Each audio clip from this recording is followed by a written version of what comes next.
Olá amigos, está entrando no ar uma nova edição do nosso programa De Olho na Língua.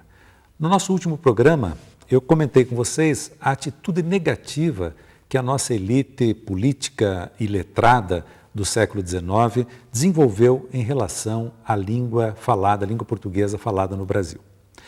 Lembre-se que essa atitude negativa ela é coerente com o projeto que essa elite tinha para o país. Ela queria construir um país branco e europeu. Em consequência, para tocar avante esse projeto, ela tinha que negar o Brasil real, o próprio país que existia.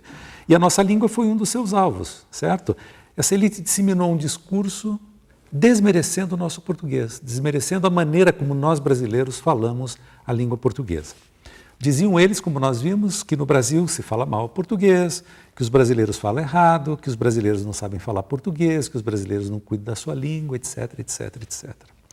É um discurso totalmente falso, como eu pretendo ir mostrando para vocês no correr dos nossos programas, mas apesar de falso, é um discurso que está entranhado nas nossas relações com a língua portuguesa no Brasil. Um discurso que perturba muito as nossas práticas de linguagem e um discurso que emperra muito o nosso ensino de língua portuguesa. Claro, houve gente no século XIX que se opôs a esse discurso, eram defensores do abrasileiramento do português. José de Alencar, o nosso grande romancista, foi uma dessas pessoas que se colocou nessa posição. Ele defendia o reconhecimento e a valorização das nossas características linguísticas, das características linguísticas brasileiras da língua portuguesa. É bem conhecida a frase do José de Alencar, que resume bem a compreensão que ele tinha desse nosso problema linguístico. Então ele perguntava aos adversários, vejam lá, o povo que chupa o caju, a manga, o cambucá e a jabuticaba pode falar uma língua com a mesma pronúncia e o mesmo espírito do povo que sorve o figo, a pera, o damasco e a néspera? Veja que bonita a imagem que ele construiu, Ele opôs as frutas brasileiras às frutas europeias, para dizer que quem come fruta brasileira não pode falar a língua com a mesma pronúncia e com o mesmo espírito daqueles que comem frutas europeias.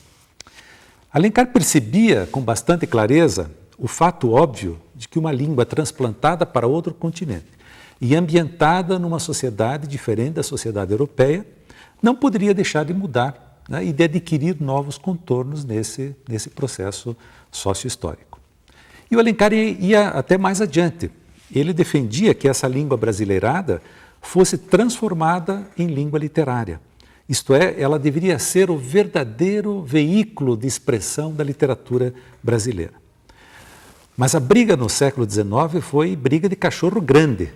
Só para vocês terem uma ideia do tamanho da polêmica, basta lembrar que até o imperador Dom Pedro II se meteu nessa briga, apoiando o partido dos lusitanistas, que eu estou chamando aqui de lusitanistas. Quem eram estes? Eram aqueles intelectuais que queriam europeizar o Brasil, queriam construir uma sociedade branca e europeia. Eles não admitiam, em hipótese alguma, o abrasileiramento da expressão literária brasileira. E acusavam José de Alencar de não saber escrever e até de cometer erros de português. Imagine. O imperador Pedro II, que tinha brigado politicamente com Alencar, achou ótima a briga e estimulou os lusitanistas, dando a eles guarida nos serões literários que ele promovia no Palácio Imperial. Os lusitanistas, bem apadrinhados, começaram então a inventar regras e a caçar erros por toda parte, certo? Nesta época, precisamente, foram inventadas as famigeradas regras de colocação de pronome, que até hoje infernizam a nossa vida e a vida das nossas crianças. Elas são bem emblemáticas da onda radicalmente conservadora que atingiu a questão da língua portuguesa no Brasil do século XIX e que ainda hoje nos aflige.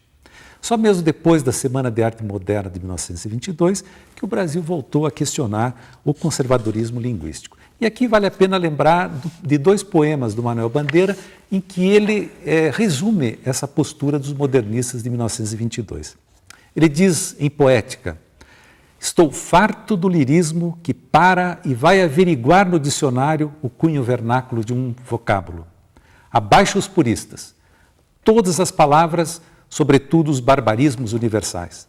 Todas as construções, sobretudo as sintaxes de exceção. Todos os ritmos, sobretudo os inumeráveis. E num outro poema, chamado Evocação do Recife, Manuel Bandeira dizia: a vida não me chegava pelos jornais nem pelos livros. Vinha da boca do povo, na língua errada do povo, língua certa do povo, porque ele é que fala gostoso o português do Brasil, ao passo que nós o que fazemos é macaquear a sintaxe lusíada. Apesar de todas essas críticas, o conservadorismo ainda está muito presente entre nós. Continuamos com grandes dificuldades para reconhecer a nossa cara linguística e para superar esse purismo inconsequente. Voltaremos a esse tema no nosso próximo programa. Obrigado e até lá.